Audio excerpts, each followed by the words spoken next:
দালাল মনে হইতাছে।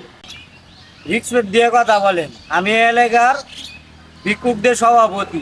জানেন আমার মাসিক ইনকাম কত? আইছে ভিক্ষুকে আবার ইনকাম। আরে ভাই বলতে দেন।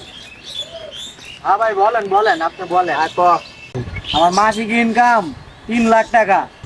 আরে ভাই কি কোন ভাই 3 লাখ টাকা ইনকাম আপনার? হ্যাঁ ভাই সত্যি, যদি চেষ্টামি করি তাহলে আরো অনেক টাকা ইনকাম করা যায়। কেমনে সম্ভব ভাই, আমার একটু বুঝে এখন। যেমন পায়ে ধরে টানাটানি, হাতে ধরে টানাটানি, মাটিতে গইরা গড়ি, সিরা জামা কাপড় পরা পায়ে ধরে টানাটানি যদি করি তাহলে ভাই বহুত টাকা ইনকাম করা যায়। গুরু বাবা ভাই পড়া, আপনার সাথে আমি কাজ করতে চাই। হ্যাঁ ভাই, আমিও আপনার মতো সফল বিজনেসম্যান হতে চাই। চলেন ভাই আপনাদের কিছু ভিক্ষুকের প্র্যাকটিক্যাল শিখে। আমার আইছে আমার বিচার করতে, আমার অনকে থাকে ভিক্ষা বিজনেস করতে।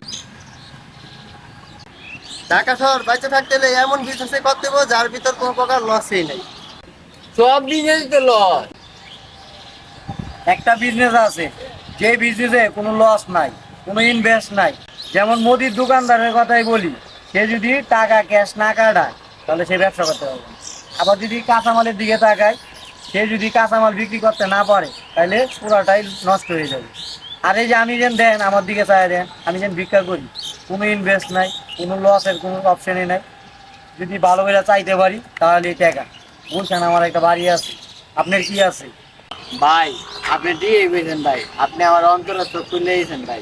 আজ থেকে কোনো ঝগড়া বিবাদ নয়, ভিক্ষা করব এবং দেশকে অর্থনৈতিক ও রাজনৈতিক শক্তিশালী এবং সমৃদ্ধ করব।